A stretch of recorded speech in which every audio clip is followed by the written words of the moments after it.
So we're here with Angela Proffitt. Angela, just start by giving us your title and your name. So it's funny when people say, "What's your title? What do you do?" I'm an entrepreneur at heart. When I have to give a title, I say I'm an event and productivity expert. I'm a consultant.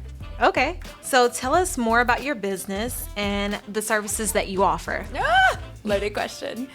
Well, even before we dive into that, I'll back up and say I grew up around weddings and events. My family owned a venue for 35 years.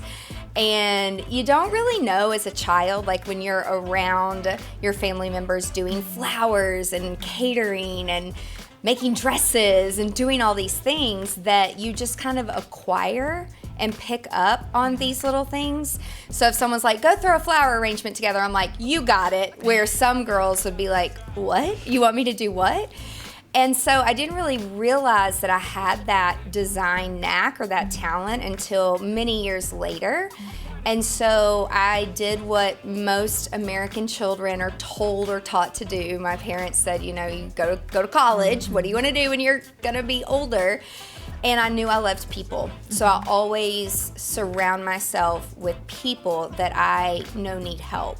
As far as what do we provide our clients, like even today, as things have built upon one another, we provided a custom experience for every client, whether it's a wedding, an event, whether it is a strategy for social media, because we've gotten into I have another a marketing company. So it's just like you're constantly pivoting.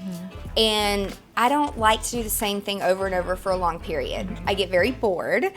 And some people say that I overextend myself, but I only insert myself in my businesses as much as I'm needed or where I'm needed, because I've learned how to hire the right people to help me provide these services. You said so much good stuff right there. So one of the things that I know from being in the workforce and working with different business owners is that it is hard to find good talent. And you said that you've learned how to hire the right people.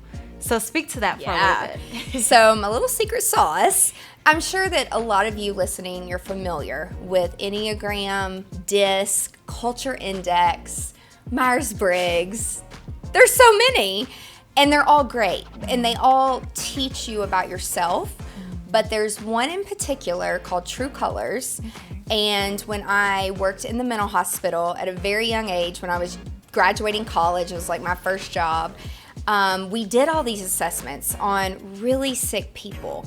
And the only methodology or the only personality test, and I would try not to call it a test, like I was the fun girl, like when people would come in and they were so sick. And so the colors really talked to people, and it allowed them to not have to read and absorb and think. And so they would actually open up to me, and I'm like, oh my gosh, it's like 4 little cards, and people are like, "Are you gonna read my palm?" I'm like, no, it's not like that. But it's a very simple team building exercise that you can do. It's typically done in a team. So I used to do it in a therapy setting with a bunch of patients. And I started to learn there's 4 fundamental elements of the 4 main colors. And I started to learn and pick up on body language and how to assess people. And so I really didn't know until I really got into the thick of owning a business and having employees and running all these things, that it comes down to personality and how your brain's wired. Nice. That is such a great point.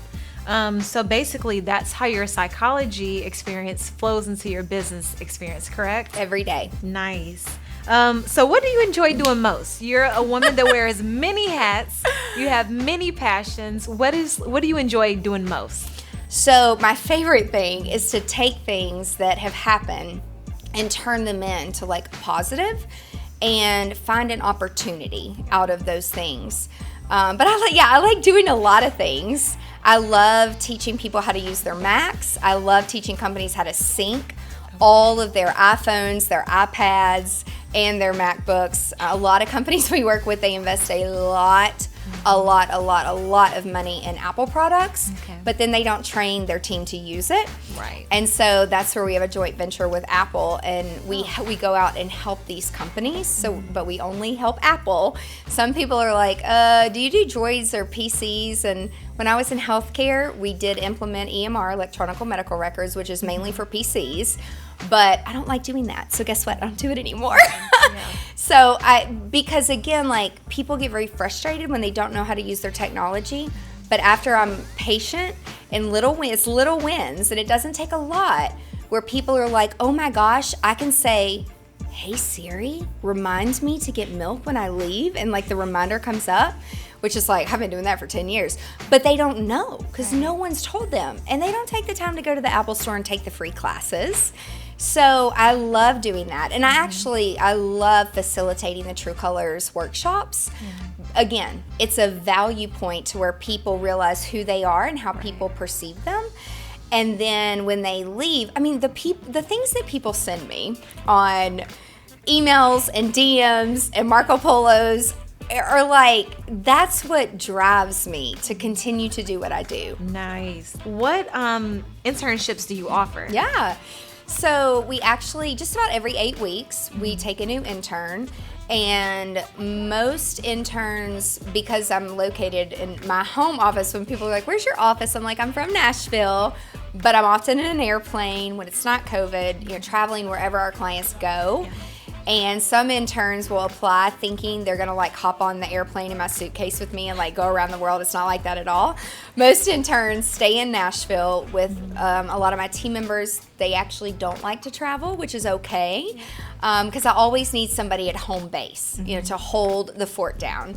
And so they are, they're with me some, and then they're with our team some. I mean, our intern right now during COVID, like, everything's been through Zoom and everything has been like on the phone. And then like 3 weeks into it, she's like, am I ever gonna meet you guys in person? And like, we finally did. Like, we went on a venue tour for a new client that we were gonna help in the hospitality industry. And I'm like, just wear your mask. And then my attorney's like, they have to sign something that if they get sick, they're not gonna sue you. I mean, I hate thinking that way. Like, I hate it.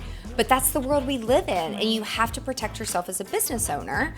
And but typically every 8 weeks, like, the schools are sending people through. We've even had people like move here from other countries, and really to learn about the hospitality industry and events.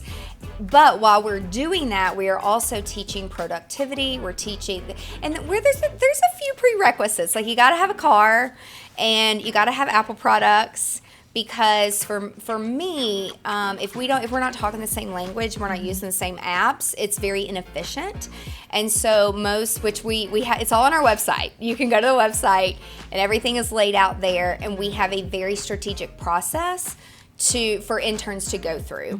And there are a little bit of hoops, but that's kind of on purpose, because if people are really serious and they want it bad enough, they're gonna follow directions. Right. So read the directions. Because some people don't read the directions, and then we'll just disqualify them, because if you can't follow directions, I don't know if I want you as an intern. Because when I take interns, I'm also looking for people who would be quality people to grow with any of my companies, or to help them get a job with any of the hotels that we work with. I mean, we have so many wonderful connections, but I'm very careful about who I'm recommending for what, because it has come back and bit me in the butt before, where people, they're there for a week, they hate the job, and they're like, can I just come back and work with you? And I'm like, we can't, take everybody, and it's not a good fit not everybody's meant for the hospitality industry. But the internships, it's like one of my favorite things, because I'm helping them, they're helping me, again, become a better leader and a better communicator. Yeah, nice. And then what are your final thoughts?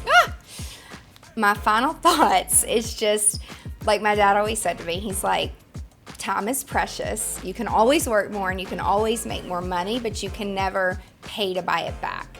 So just be present 100% in whatever you're doing. Wow. I don't want to cry, so I'm going to stop talking. And I'm not a crier, but like, I miss my dad every day. Oh, wow. Well, thank you so much for your time. Thank you for having me. This was so awesome. I know that everyone watching is going to get so much out of this interview.